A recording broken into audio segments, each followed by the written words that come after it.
Hide me, oh my Savior, hide me in thy holy place, resting there beneath thy glory. Oh, let me see thy face. Hide me, oh, blessed Savior.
Takes about 45 volunteers for us to do our giveaway day.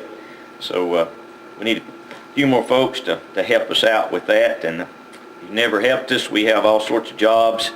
We'll find a job that you can do, and hopefully one that you'd be comfortable with. But it's a good day, good morning, good project. I'm like Tom. I think this is one of my favorite passages throughout the New Testament. This entire Sermon on the Mount, beginning with chapter 5 and then looking at chapter 6 and then on into chapter 7. And I think maybe it's a favorite and appealing to a lot of us because of just the practicality of it.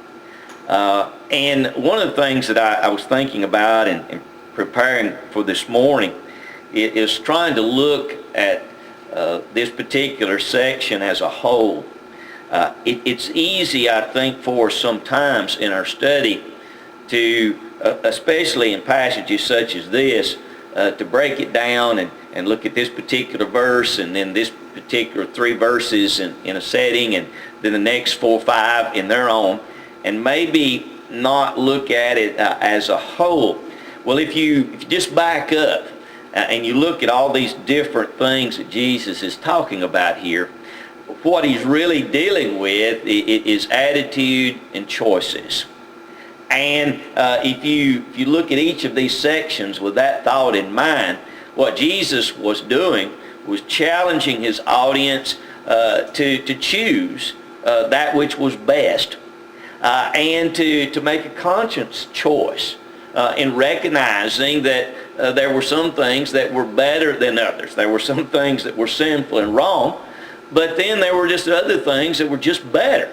And they needed to choose that which was best, that which was most pleasing to God. And so actually we're going to begin with verse 19, and a passage that is probably, again, as familiar as any of these passages, where he says, "Lay not up for yourselves treasures on earth, where moth and rust does destroy, and where thieves break through and steal, but lay up for yourselves treasures in heaven, where neither moth nor rust destroys, and where thieves do not break through and steal. For where your treasure is, there will your heart be also." And I think that particular verse, verse 21, gets at the point that Jesus was trying to make for his audience here, is that they had a choice. And the choice would come from their hearts. And if their hearts were not right, then their choices would not be right. The wise man Solomon in the Proverbs talks a lot about the heart. And it is out of the heart that come the issues of life. So basically the heart is that from which we formulate our attitudes and our notions, and thus make our eventual decisions. And he is emphasizing here that that heavenly treasure is much more important than earthly treasures. Now, I think as a precaution, we do have to recognize that he is not saying that wealth and earthly things are bad per se within themselves. He is simply emphasizing the fact that if that is our priority, then we really got a serious heart issue and a heart problem. So what is most important to me? What's most important to you? What is our priorities? And in our world, because it takes money for everything basically, we can get so caught up in that we are absorbed with it, that it dominates our lives, and we allow the financial part of our lives truly to control us, and we make major decisions based many times on jobs, retirement, bank accounts, and those types of things, rather than making our decisions based upon what is best for us spiritually. And so he challenges them to consider that. And also I think that we recognize here that there is a certain temptation that comes with the accumulation of things. You hear a lot of people say, I'd really like to win the lottery, And I think we've all heard all of these stories of how many people have won the lottery and it absolutely ruined their lives. Everything in the world that could go wrong went wrong, and in a short period of time, they were pretty much broke. Somebody says, well, I'm not rich, never planned to be rich, but I'd really like to try it, for a day or two. Well, there are a lot of dangers there. When we look at handling wealth, most people don't seem to do real well with that because it dominates their lives. It controls their lives. You see some wealthy people in the Bible, such as Abraham. Abraham seemed to handle that real well. He was a very, very wealthy man in that particular day. Job, the wealthiest individual in his particular area, he handled it real well. It did not seem to affect him from the standpoint of his reverence and respect for God and understanding what was most important. And you remember he said, I came to this world with nothing, and I'm back at that point again. So he had a good attitude. But most folks seem to struggle with that. So, most of us are probably better off not having a great accumulation of wealth. And yet, at the same time, people in third world countries, they think we're all rich. And we all are rich in comparison to them. I was telling Ainsley that, I'll tell you a couple of Jack stories real quick, and then I'll make this point. He got up to the house last night, and he started pulling his shoes off, which is the first thing he does, and he had one sock, and the other foot did not have a sock. And he said, I got so busy I forgot to put my other sock on. Well, this morning, he told him to go get ready for church, and he went over and sat down before, and I looked over, and he put his socks and his shoes on, and I said, Jack, how you going to get your pajamas off? Oh, he said. He'd put his socks and shoes on first. Well, I tell you that to say that I mentioned the fact that not everybody has socks. And Ashley said, well, you can get them for $1. Of course, you can't. But most of us, we have no problem buying a pair of socks, but there's a lot of people in this world that they got to choose between eating and maybe socks. You got to choose between eating and maybe a coat. So we are wealthy, very, very wealthy in comparison.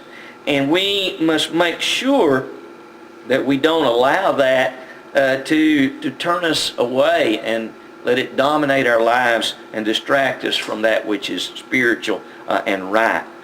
Anybody with a comment or thought there? Okay, this next section goes right along with it. It's an interesting, this is where I started our reading a minute ago. The lamp of the body is the eye. He's talking here from a spiritual standpoint. He's not talking about the physical eye, although you could make a point that the lamp of the physical body is the eye. Light is processed, and thereby we see. If therefore your eye is good, your whole body will be full of light.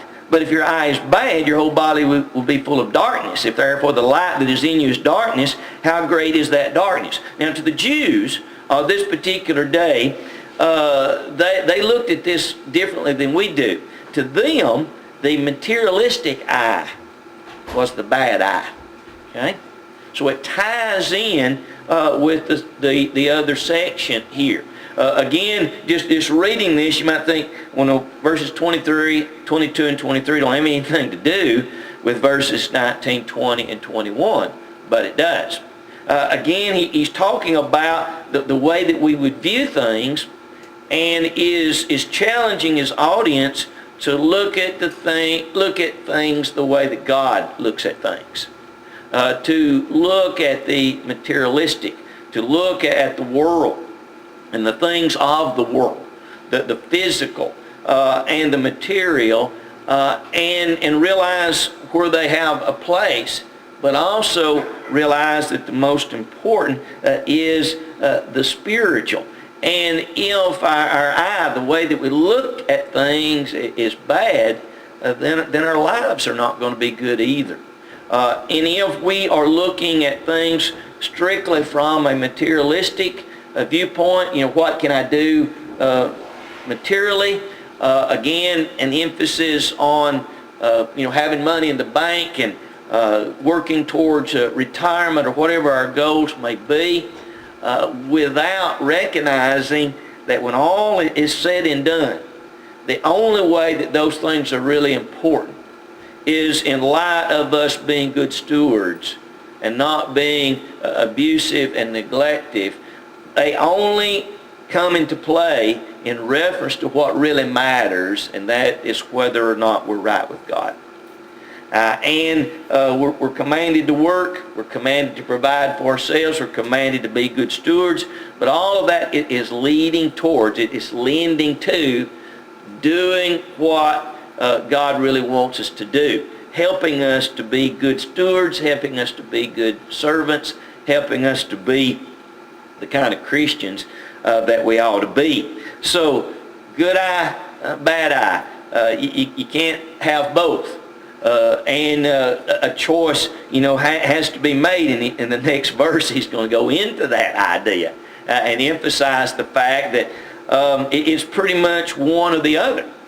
We're either spiritually what we ought to be, or we're going to be dominated by the physical and the material. Anybody with a thought or an idea there?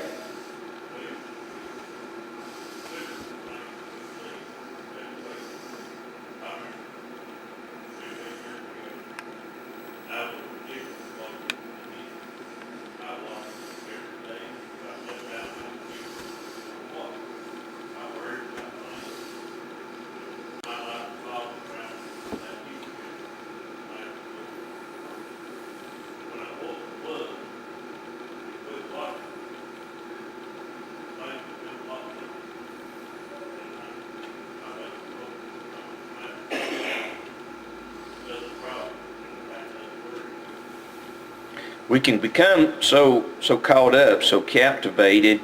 And again, it's not that, watching the news and keeping up with what's going on in the world, it's not that that's unimportant.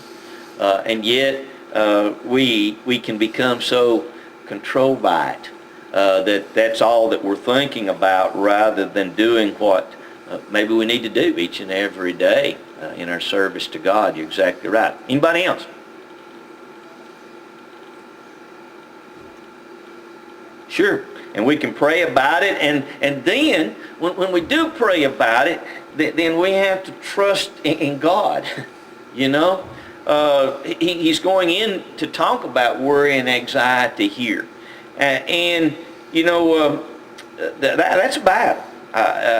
It may not be a real struggle for you, but I think probably for most of us, to keep worry from becoming anxiety and even sinful is a challenge.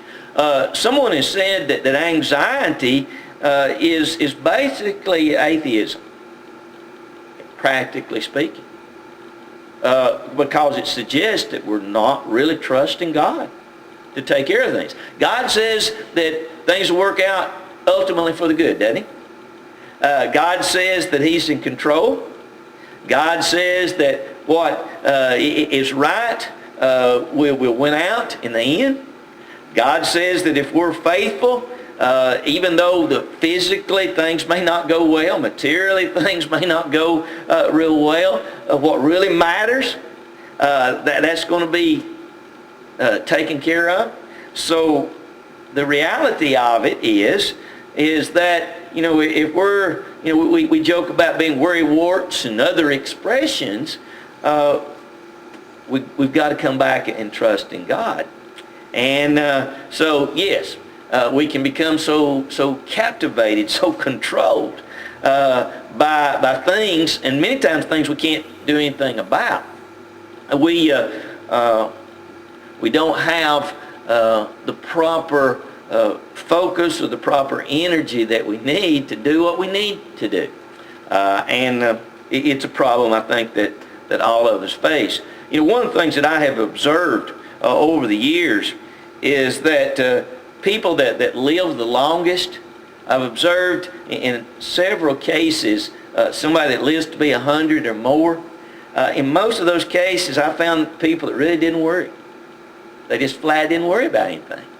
They did what they could do. They lived, a day at a time. But really, they were not all that concerned. I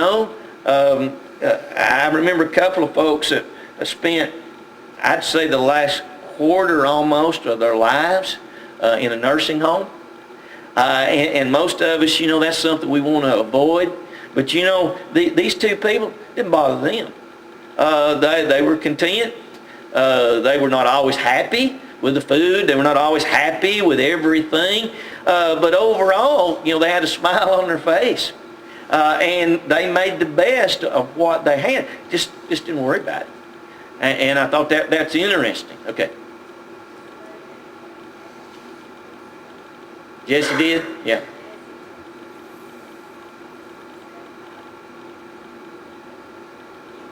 You had that attitude that yeah, because you can't, a lot of things that worry us, well, most things worry us is stuff we can't do anything about. Chuck?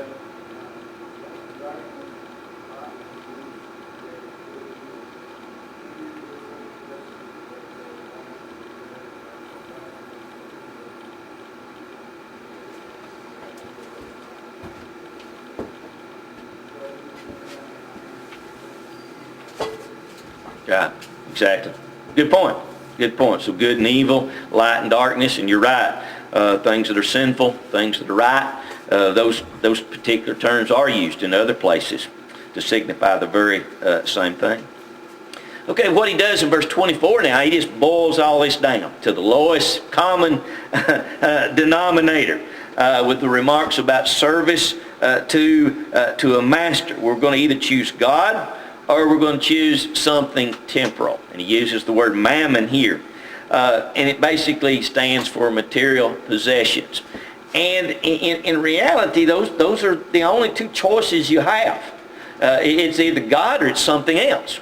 It's something passing. It's something material. It's either the spiritual or it is the physical or the material. And he just brings it right on down to the choice that we have as to whether or not we will truly make spiritual things, godly things, heavenly things most important in our lives, or we're going to become so caught up in things of this world. I've also, in reference to this verse, in talking about the the idea of slavery, noted that practically speaking, one slave cannot serve two masters. Because this master wants the slave to be at beck and call, to do this, and do this. And you can be assured that the other master is going to want the slave to be at their beck and call. There's no way that this slave can keep both of them happy.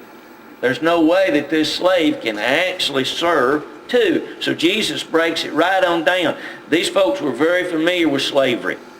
There were areas where there were a lot more slaves than there were free people during this particular period of time in the world. So they knew that it was impossible for a slave really to do that. So Jesus uses that illustration to bring it down to them where they would understand exactly what he was talking about, and of course challenging them to choose to serve God.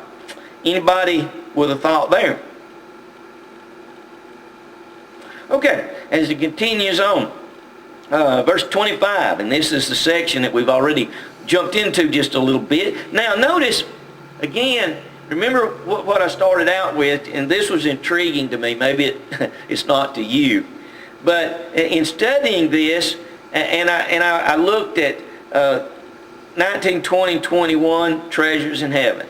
22, 23, the light, the good, the bad. 24, choosing masters. And then you get on down here, and I hadn't thought about it altogether. But, why do we worry? Why do we worry? It's because our treasure's in the wrong place. It's because we're not focusing in so much on the spiritual. Now, there's nothing wrong with concern. There's nothing wrong with being concerned about our world and being concerned about our family. And we need our prayer list. We need to be praying. We need to be helping. We need to be serving. We need to be doing. And if we can help anybody with a problem, a trouble, whatever, that's exactly what we need to be doing. But we need to recognize and understand that we can only go so far. So the worry here comes into the picture of when we're not putting our faith and trust in God completely the way that we ought. So this section just ties right in. Although Jesus, in one sense, is dealing with several different topics, all of them are basically together. Therefore, I say, now, what's the word therefore? What's it mean? You ask yourself, what's it there for, okay? Because of what I've been talking about. Because of what I've been talking about, and he uses that numerous times throughout this section. Because of what he's been talking about with serving two masters, having the right kind of an eye, having our treasures in the right place, therefore I say to you, do not worry about your life, what you will eat or what you will drink, or about your body, what you will put on. Is not life more than food, and body more than clothing? He's already been asking a series of questions. And if you back up, he does this all the way through. Back in chapter 5 and verse 13, he asked a question. I've got my numbers mixed up here a little bit. But I think that in the sermon itself, this is the 6th time that Jesus asked a question. And in these next verses, he's going to do it over and over again, asking questions to cause them to think, because the answers were pretty obvious. And it was one of those means that Jesus used to teach. And it's a good teaching method. Rather than just telling somebody everything that they need to know, ask questions to get them to think about it and to work it out in their own mind. And when they come to the proper conclusion, then the battle pretty much is won. And Jesus is doing that here. So is not life more than food, and body more than clothing? He's trying to get them to focus in on what really matters, what is really most important. Then he talks about the birds of the air, verse 26. They don't reap or sow or gather into the barns, yet God feeds them. Are you not more value than they? So God takes care of the birds. He takes care of the animals. Surely he is going to take care of us. And they realized that. They realized that human beings were more valuable than the animals were. Which of you by worrying can add 1 cubit to his stature? That's the 8th question in this particular sermon. What value is worrying? How does it help? It doesn't. Actually, it can hurt. Can affect your blood pressure, right? Can affect all sorts of physical problems by worry and finding ourselves in a state of anxiety. It's not going to make us any taller. It's not going, might cause you to lose weight, if you don't eat when you're worried to death about something. But I think his point is obvious and well taken, that worrying doesn't help anything. If anything, it simply makes matters worse. And he's trying to emphasize that to these people. Anybody with a thought? Comment there.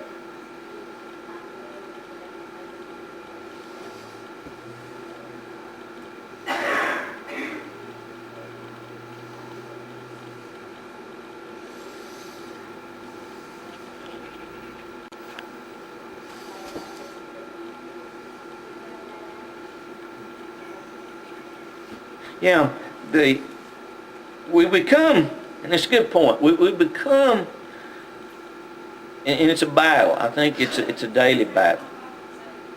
Well, he said that Tom had put on Facebook that, basically, come Lord Jesus, I'm ready. I don't have any worries, even if it's my time tonight. And I think that is an attitude that we can only have when our treasure is where it ought to be. Because if we're so caught up in this life, we're not ready to die. We're not ready to go on. We're not ready for the Lord to come back. You'll find the expression in the Bible numerous times of individuals basically saying, Lord, come quickly. Looking forward to the return of the Lord, because the focus is on heaven. It is on the spiritual. And, you remember the story, and you've heard it many, many times about, the preacher saying, everybody that wants to go to heaven, stand up, and everybody stood up but one fella. And he said it again, and finally he just looked at the fella and said, don't you want to go? And he said, sure, but he says, I thought you was getting up to load to go right now. He was pretty happy right here. He wasn't ready to die and go right then. Well, that's there. The little beautiful prayer, now I lay me down to sleep, and praying the Lord, my soul to keep or to take. Well, it's a prayer that we sometimes teach our little ones, but it's a prayer of confidence, and it's a prayer of security, and it's a prayer of trust. To go to bed at night, and thank God for what you have, and to realize, if I don't wake up in the morning, and there's thousands of people in the world that didn't wake up this morning. Every day, there's hundreds and hundreds of people that go to bed, but they didn't wake up this morning like you and me. And that may be your lot. It might be mine. But at some point, obviously, we are going to sleep and not wake up any longer, whether it's an accident or whatever. But to have that trust. Yes, sir.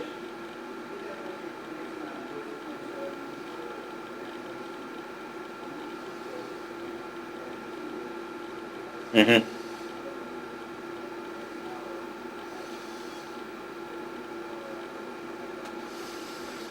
see what I've got here. I don't have any. Did anybody else research that a little bit more? I'm sure from the Greek, what there was a little disagreement, I guess, as to whether it was talking about, that idea of stature. I was looking to see what else words I've got. Of course, stature would have to do with height, and a cubit is about 18 inches. So this translation would deal with, adding to that. Yours indicates more time is the factor. Yeah. Anybody else have something different there in yours? Both of them are true, and I think both make the same point. I don't know. I'll try to look that up and look and see what the Greek word is, and which I suspect in sometimes in the translation we just don't have a word. We don't have an English word that fits the Greek.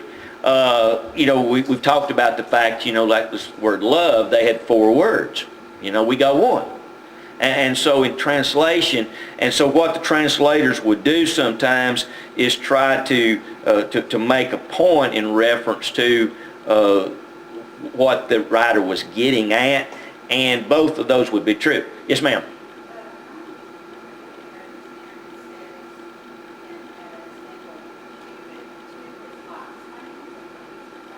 To his lifespan. Okay.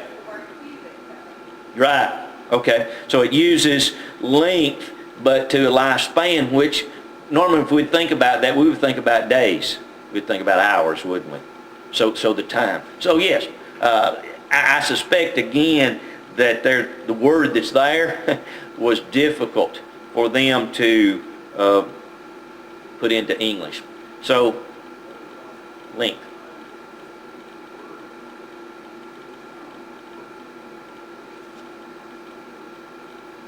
Right.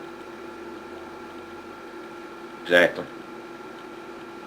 What is it? The length of life? 3 score. Uses the word score. 3 score and 10. So we wouldn't normally think of score, would we, in reference to time? So that's my suspicions, at least, that they were struggling there a little bit. But the translation that Angela has sort of brings both of those ideas together. Anybody else with a thought there? 1 cubit unto the measure. Okay, so another different word. So we got measure, we got span, we've got this idea of cubit and stature. Okay, regardless, all of it would be true, right? You're not going to add another hour to your life by worrying. You're not going to get any taller. You're not going to live any longer. In fact, we might even shorten that. So he says, it's not the question. Verse 28, so why do you worry about clothing? Consider the lilies of the field, how they grow. They neither toil nor spin. And yet I say to you that even Solomon, in all of his glory, was not arrayed like one of these. Isn't that true? A beautiful flower. I still got, even as cold as it is, it's not gotten all the flowers yet. Now, I've got a rose bush. It's got about 8 red roses on it. I guess it's on the right side of the house. But, man can't duplicate that, can he? The beauty of a flower. The beauty of creation.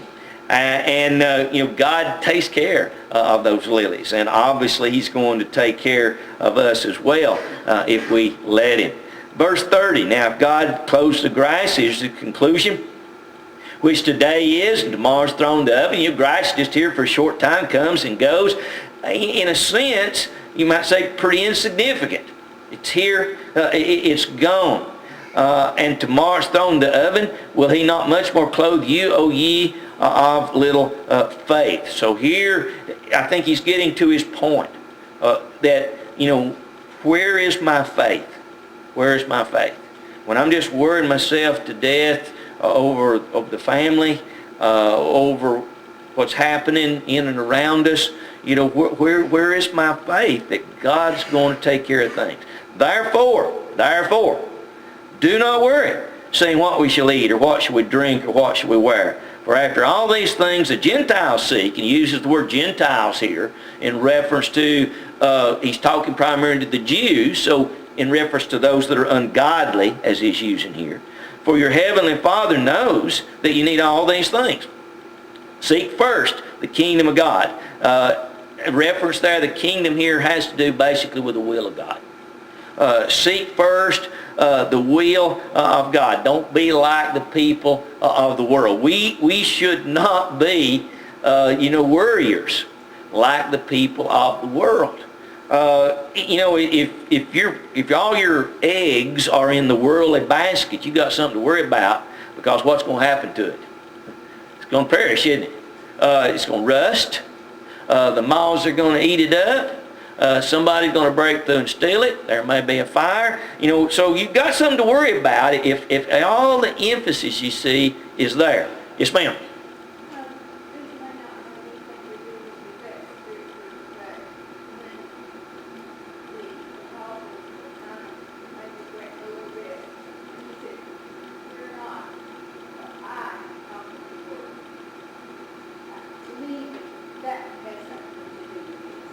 Yes. And I don't know if it's that same context or not, but you remember when they were in the boat and the winds and the waves and Jesus was asleep, and they woke him up and says, aren't you even concerned? We're going to perish here. And he rebukes them because, he was in control. He wasn't worried about the storm like they were. Now, we come back to this, I think. Preparation is not what he's talking about. A farmer, for example, he prepares for tomorrow. All of us should be preparing with our jobs and our families. We make preparation. So he's not talking about that. He's talking about anxiety, and anxiety is strictly forbidden. We get ourselves to the point of sin. A lack of faith.